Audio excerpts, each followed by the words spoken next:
ela era muito quieta. E essa menina sofreu, sem poder falar nada, agoniada lá com aquela barriguinha dela, coitadinha.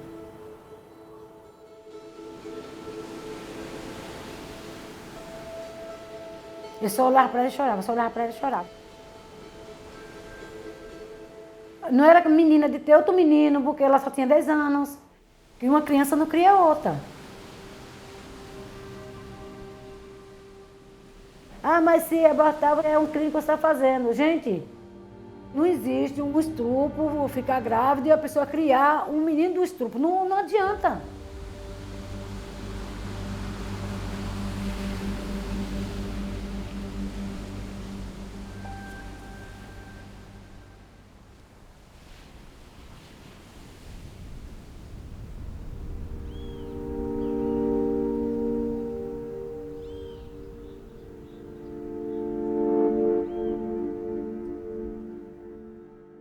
Eu lembro do dia de sexta-feira, na minha casa.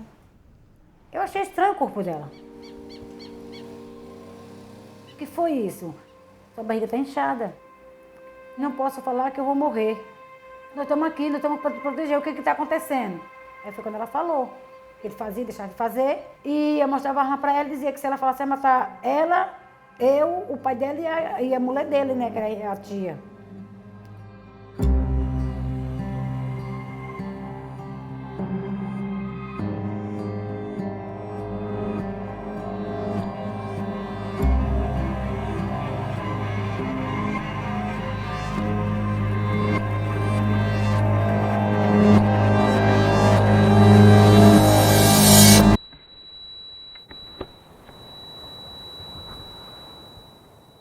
Parecia que esse caso seria o campo de batalha da direita.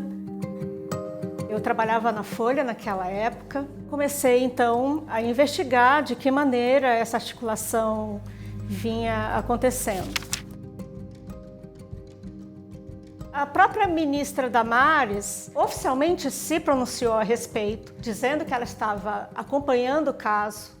O primeiro alvo dessa articulação da ministra foi o Conselho Tutelar. Enviou os 2 emissários para conversar com eles pessoalmente e no meio das conversas apareciam, né, as ofertas. E ficou muito famoso, né, na época o kit Renegade, que era um carro para o Conselho Tutelar, novos computadores, ar-condicionado. E a partir desse momento começa uma relação de troca, né, de informações entre os conselheiros, alinhados à ministra Damares e o próprio Ministério. Nesse caso de 2020, a gente está falando de uma menina de 10 anos que morava com a avó no Espírito Santo e que era abusada repetidamente pelo tio e acabou ficando grávida. Essa é a situação mais comum quando a gente fala de abuso sexual contra crianças. Normalmente são crianças que são abusadas dentro da própria casa por familiares. A violência sexual é um dos casos em que o aborto é legal no Brasil, junto com quando existe risco de vida para a gestante ou anencefalia do feto. E o Código Penal não estabelece um limite de idade gestacional para isso. O que acontece nesse caso de 2020 é que quando a família procura ajuda lá no Hospital de São Mateus, o Conselho Tutelar é chamado e eles tomam a primeira providência, que é retirar a menina dessa família e encaminhar ela para um abrigo. Isso não é necessariamente uma medida equivocada, porque essas decisões de tirar crianças da família têm que ser avaliadas no caso a caso. O problema é o que acontece depois. Muitas vezes, esse afastamento da família é usado como uma estratégia para ganhar tempo, porque à medida que a gestação vai avançando, fica mais difícil de essa menina conseguir o acesso ao aborto legal. Aí o conselho tutelar foi lá em casa, ele entrou no quarto dela, olhou as fotos do quarto dela tudinho, porque o quarto dela tudo arrumadinho, né, tudo cheio de foto. Falou comigo que eu tinha que deixar ela com aquele menino porque ela era uma criança e eu tinha que deixar ela ter a criança, a gestação, porque eu não podia tirar. Eu não posso não, mas mandar tirar eu posso. E aí começa um embate. De um lado, conselheiros tutelares alinhados com o Ministério da Damares e do outro, ativistas do Brasil inteiro. Mesmo que o aborto já seja autorizado por lei em alguns casos desde 1940, só no final dos anos 80, né, que de fato a gente teve o primeiro serviço de aborto legal no SUS. E de lá para cá, a gente avançou muito pouco, na verdade. As barreiras para acessar continuam muitas, desde a desinformação junto aos profissionais que atuam nos serviços, até uma atuação deliberada, né, dos grupos que se mobilizam para impedir o direito ao aborto. E eu acho que o caso da Menina do Espírito Santo, ele mostra muito essas barreiras todas. A gente começou a se organizar para, de um lado, garantir o direito ao aborto dessa menina, e teve um grupo que se dedicou à comunicação, basicamente, porque precisava fazer frente às pressões políticas que estavam acontecendo em cima dessa família e dos profissionais que estavam trabalhando no caso. Eu fiquei sabendo do caso da Menina do Espírito Santo em 2020, foi em agosto de 2020. E aí, rapidamente, a gente formou um grupo que se chamou Força Tarefa Espírito Santo. Esse caso, ele mudou algumas questões que no Brasil era uma ação quase proibida de se falar, que é a interrupção da gravidez com mais de 22 semanas. Há uma negativa geral dos serviços de gravidez a partir de 22 semanas, por um entendimento errado das diretrizes que a gente tem, mesmo da lei, né, do Código Penal. Por outro lado, você tem uma atuação muito clara desses grupos conservadores e contra o aborto, que estão ali tentando impedir a menina de acessar o direito. Inclusive tem um homem que na época era pré-candidato a vereador da cidade, que chega aí na casa da família tentar convencer eles a não seguir em frente com o aborto. Amanhã ou depois vocês podem ficar com a consciência pesada e falar, poxa, a minha filha morreu lá num aborto que poderia ter sido evitado. Eu tenho um corpo médico especialista em gravidez e risco. Inclusive, eu conversei ontem com a assessora da ministra Damares. Só para você saber o nível de informação que eu tenho aqui. A gente não está brincando. Apareceu assim com uma briga desse tamanho. Já entrou falando que eu não podia deixar tirar porque a Damari, acho que é Damari, a sabe Damari, disse que se eu tirasse e a menina morresse eu ia ser processada porque não sei o que. Começou botando aqui na minha mente. Até que eu vi uns pedaços e o resto eu não vi mais. Desmaiei, eu não sei nem quem foi que terminou botando ele para fora, eu não sei. A privacidade da família foi completamente violada, né? Não só receberam gente em casa pressionando contra o aborto, como também foram completamente expostos nas redes sociais. É uma família que precisou sair de onde morava e que já estava lidando com uma situação muito difícil. Muitos erros cometidos nesse caso, muitos erros de instituições que deveriam proteger e, ao invés de proteger, violaram o direito de crianças e dessa família. Quando a gente lida com a lei, quando a gente lida com o direito do outro, a gente precisa cumprir o que está ali. E não quererem aproveitar daquela posição para se lançar por questões puramente religiosas e políticas. Esse foi o caso mais difícil da minha carreira, com certeza. Sou uma defensora do direito da mulher em sua plenitude. Eu entendo que existe uma legislação e essa legislação ela é razoável e não aplicar essa legislação, tê-la somente no papel, é algo injusto para quem necessita do SUS. Em tese, você não precisa de autorização judicial e nem de boletim de ocorrência para acessar o aborto legal. Mas na prática, o que acaba acontecendo é que muitos desses casos são judicializados. E aí, nesse caso de 2020, a menina e a família dela tiveram aliados bastante importantes, que foram o Ministério Público, o Judiciário e o governo estadual, para dar uma decisão favorável à interrupção da gestação. E aí, com base nessa decisão, as forças conservadoras que estavam atuando contra não conseguem manter ela em São Mateus e impedir que ela vá para o serviço de aborto legal em Vitória. Quando ela chega em Vitória, constata-se que ela está com mais de 22 semanas de gestação e o serviço fala que não faz o aborto nesse caso. A gente achava que o Hospital das Clínicas do Espírito Santo iria atendê-la e a gente soube que não, e aí começou a mobilização de identificar um serviço. Eu levantei a possibilidade do CISAM. O CISAM é um serviço de referência nacional com uma equipe que já atendeu casos parecidos e que foi aberta a receber o caso dessa menina. ela vai com a avó e uma assistente social num voo pago pelo governo do Espírito Santo. Existia um medo de que tivesse gente esperando ela no aeroporto. Teve companheiras de articulação que foram para o aeroporto, né, para acompanhar também, assim, meio que distante, né, como a gente fez aqui na chegada dela.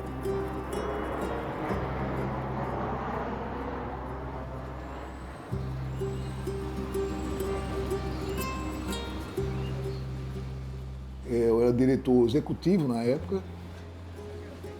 Estava tranquilo, sabia que o voo ia chegar às 3h30. E recebi uma ligação de uma colega médica, diretora de outra maternidade. Ela passou uns áudios que era de grupos convocando pessoas para ir para frente do CISAM, dizendo que tinha gente já no aeroporto e que ia para o CISAM para tentar impedir que esse carro, que essa menina fosse realizado o procedimento.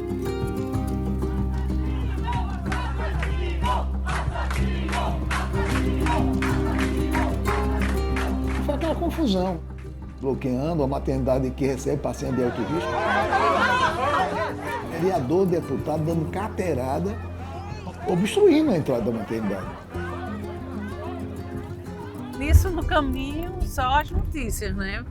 Chega um momento que eu disse, ó, o negócio está muito feio. Vocês vão entrar pela porta que sai o lixo.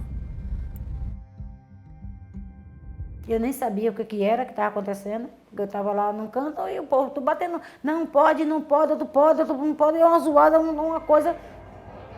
Era muito incômodo mesmo. Ela já estava agoniada lá com aquela barriguinha dela, coitadinha. Foi horrível, porque ela fez o procedimento com esse barulho.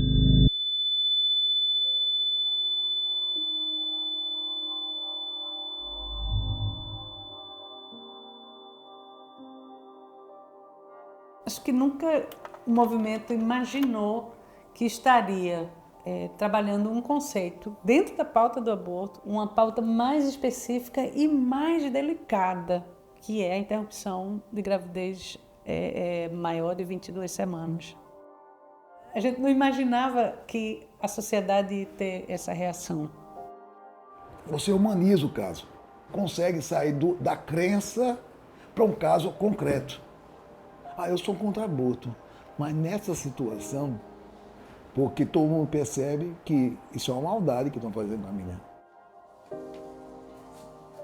Eu acho que um dos fatores que leva esse tipo de caso a alcançar esse lugar de disputa pública e no debate público é justamente porque ele mostra como essas estratégias são muito bem articuladas, muito bem financiadas, contam com o apoio de pessoas que estão em espaços de poder e decisão muito relevante, que têm de fato o poder de definir se aquele aborto legal vai acontecer ou não. Nos últimos anos, apesar da gente ter conseguido frear vários retrocessos legislativos com relação ao aborto, de fato, com o crescimento do conservadorismo e da extrema-direita, esse tipo de barreira e esse tipo de atuação vem aumentando cada vez mais.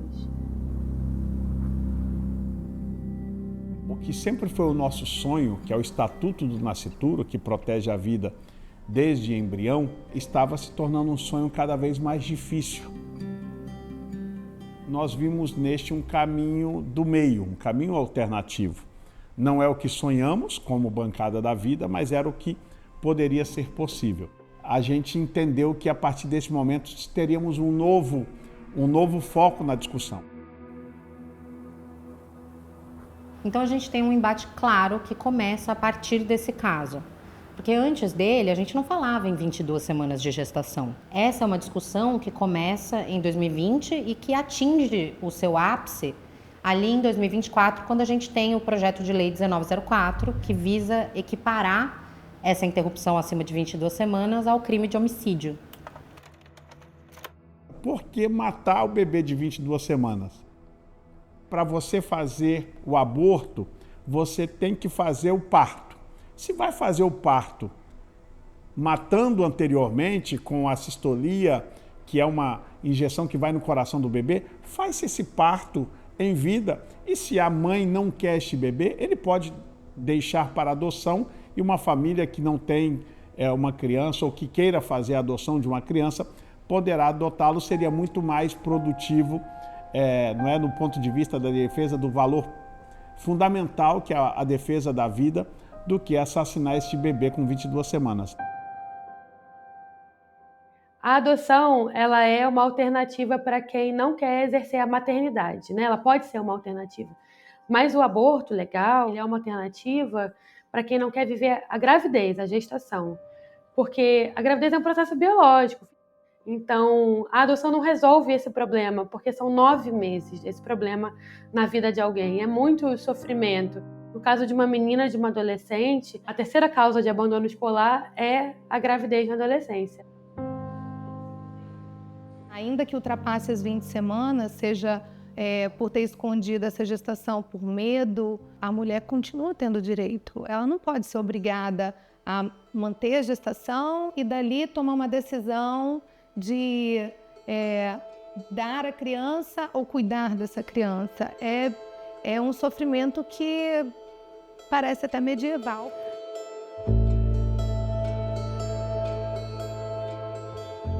Quando a gente fala de gravidez acima de 22 semanas, a gente está falando na maioria dos casos de meninas. Crianças têm mais dificuldade de identificar uma gravidez. Você tem muitos casos em que essas meninas estão sofrendo abusos desde antes de menstruar e elas terminam engravidando no primeiro ciclo. Então, quando a gravidez já está mostrando e os familiares vão perceber que tem alguma coisa errada com o corpo daquela menina, já passou das 22 semanas. Acompanhando essa história de 2020, a gente acabou indo para Recife e visitar o CISAM. Quando a gente chegou lá, a gente encontrou uma outra menina de 10 anos, vinda do Maranhão, que estava grávida de 26 semanas porque tinha sido estuprada pelo irmão. Ele é um caso muito parecido com o de 2020, porque a mãe e a menina procuraram ajuda num hospital no Maranhão e como ela já estava com uma gestação mais avançada, acima de 22 semanas, o hospital disse que não fazia. E encaminhou elas para Recife, o que já é uma melhoria em relação a 2020, o fato delas terem sido enviadas para um hospital que faz o aborto. Mas não deixa de ser uma falta de acesso, elas não conseguirem fazer esse procedimento no próprio estado, para conseguir acessar um direito que, em tese, qualquer hospital no Brasil deveria fazer.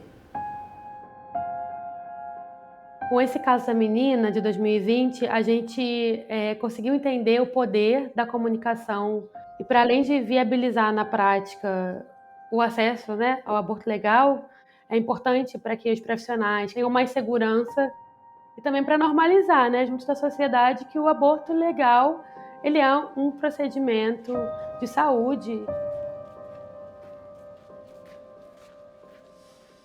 Depois desse caso, eu acredito que houve mais socialização sobre o tema, sobre o assunto. Houve uma mudança na interpretação da legislação. Antes se entendia que havia um limite de 20 semanas, agora se entende que não é limitador este prazo de 20 semanas ou peso do feto. Até o Hospital de Vitória, que em 2020 negou o atendimento para essa menina, porque ela estava acima de 22 semanas, hoje em dia tem protocolos que encaminham essas pacientes para outros hospitais para que elas possam ter o acesso à interrupção.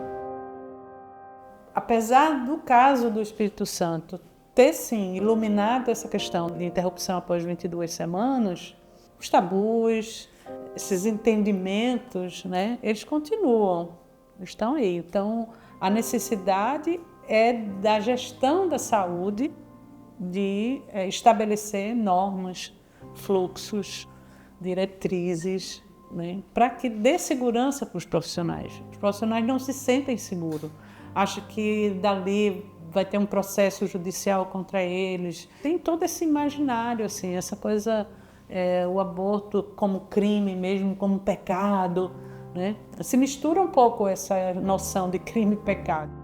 Quando eu recebo uma menina que está sendo torturada durante 2 meses de outro estado, um direito dela que ela não escolheu, se eu negar esse direito, eu estou torturando essa pessoa e colocando em risco de morte.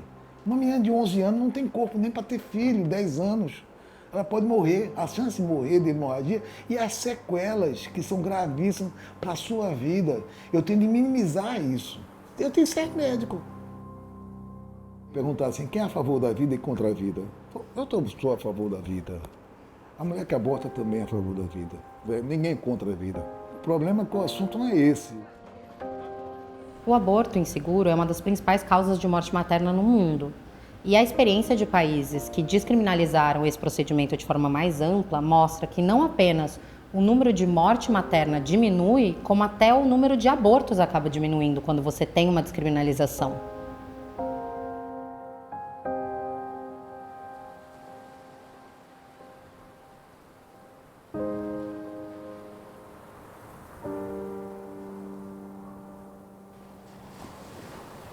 Faz 5 anos, mas meu coração está do mesmo jeito. Chegasse outro ponto de eu não conseguir. Eu acho que eu nem vivia. Eu saía no mundo sem destino, porque eu não queria ver uma filha minha ter um filho de abuso e ficar com ele no braço. Não, não existe isso.